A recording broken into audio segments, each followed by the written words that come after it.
আসসালামু আলাইকুম বন্ধুরা, কেমন আছেন? আমি এনাম, আশা করি সবাই ভালো আছেন। তো আমরা জানি যে রিসেন্টলি মঞ্চ ৭১-এর একটা মিটিং হচ্ছিল।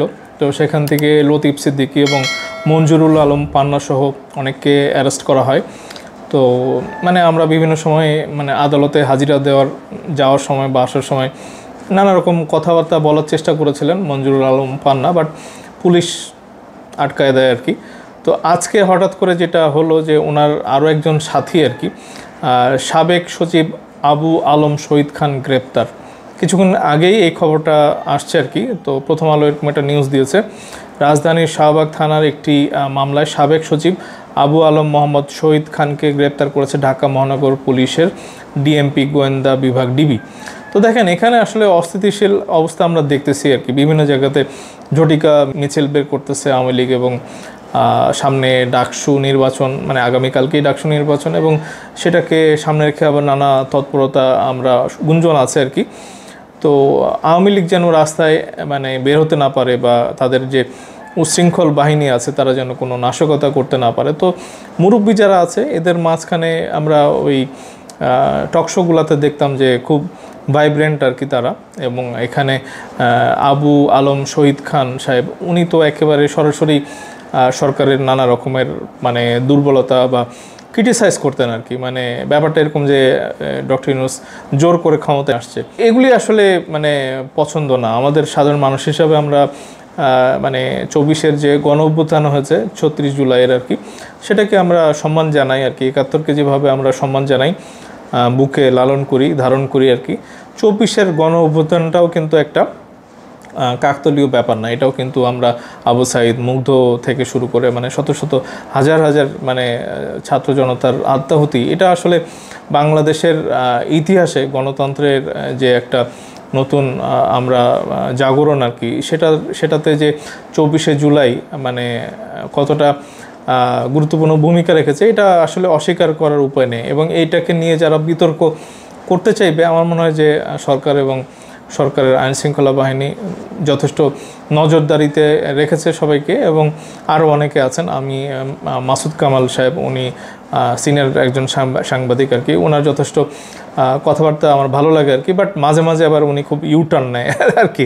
তো এই তিনজনের খুব প্রমিনেন্ট আর কি, প্রত্যেকটা টক শোতেই দেখা যেত। তো মঞ্জুরুল আলম পান্নার তার নিজস্বই একটা চ্যানেল ছিল, মানচিত্র, এবং সেখানে উনি ঘুরাই ফিরাই এই আবু আলম শহীদ খান, তারপরে মাসুদ কামাল সাহেব, আব্দুল নূর তুষার সাহেব, তাদেরকে আনতেন আর কি। তো আমার কথা হলো যে ক্রাইম না করি আর কি। আপনারা যারা আওয়ামী মতাদর্শের লোকজন আছেন, দেশের মধ্যে থাকেন, এখন তো আর দেশে হাঙ্গামা করে তো আর শেখ হাসিনাকে ফিরিয়ে আনা সম্ভব না, অ্যাবসলিউটলি সম্ভব না। তাহলে এগুলি কান্নাকাটি করে লাভ কি? ইলেকশন কেন করতে দেওয়া হবে? তো দেখেন, আমি একটু যদি পড়ি আর কি। রাজধানীর শাহবাগ থানার একটি মামলা সাবেক সচিব আবু আলম মোহাম্মদ শরীফ খানকে গ্রেপ্তার করেছে মহানগর পুলিশের ডিএমপি গোয়েন্দা বিভাগ ডিবি। আজ সোমবার ডিএমপির গণমাধ্যম ও গণসংযোগ বিভাগের এক খুদে বার্তায় এই তথ্য জানানো হয়। সম্প্রতি বিভিন্ন টেলিভিশন টক শোতে অংশ নিয়ে আলোচনায় আসেন শহীদ খান। ডিএমপির গণমাধ্যম ও জনসংযোগ বিভাগের খুদে বার্তায় বলা হয়, শহীদ খান ও ঝটিকা মিছিলে অংশ নেওয়া ৫ জন সহ মোট ৬ জনকে গ্রেপ্তার করেছে ডিবি। তবে এই ব্যক্তিদের কখন কোন এলাকা থেকে গ্রেপ্তার করা হয়েছে তা খুদে বার্তায় জানানো হয়নি। ডিএমপি বলছে, রাজধানীতে ঝটিকা মিছিল করে নাশকতার চেষ্টা ও আইনশৃঙ্খলা ভঙ্গের অভিযোগে এই অভিযান চালানো হয়। এ সময় সাবেক সচিব শহীদ খান ছাড়াও আরও ৫ জনকে ঘটনাস্থল থেকে আটক করা হয়। পরে তাদের বিরুদ্ধে আইনগত ব্যবস্থা নেওয়া হয়েছে। তো দেখেন, এইটা ভালো করেছে না খারাপ করেছে এটা এই মুহূর্তে বলা যাচ্ছে না, বাট তাদের এগেইনস্টে যদি গুরুতর দেশ বিরোধী কোনো কার্যক্রমের অভিযোগ থাকে, আমার মনে হয় যে তারা লম্বা সময় তাদেরকে আটক থাকতে হবে। আর আদারওয়াইজ হয়তো আইন শৃঙ্খলা বাহিনীর মতো আইন আদালতও তো এখন স্বাধীন।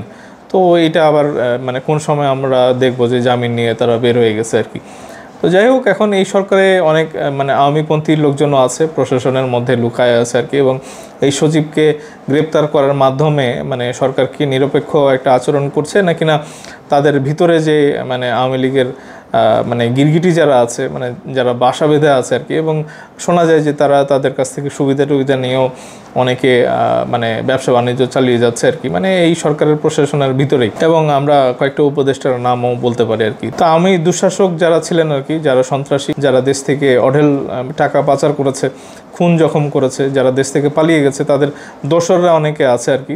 ট্রাইব্যুনাল আছে বাংলাদেশে তাদের বিচার কার্য পরিচালনা করার জন্য, এবং এই বিচারটা শেষ হওয়া পর্যন্ত কিন্তু তাদের অপেক্ষা করতে হবে আর কি। আমার মনে হয় যে সেই সময় পর্যন্ত একটু ধৈর্য ধরি, এবং এই নিজেদের ক্লিন ইমেজ নিয়ে যদি আবারও ভবিষ্যতে কখনো সুযোগ থাকে তখন রাজনীতি করার চিন্তা আমার মনে হয় যে তাদের করা উচিত আর কি।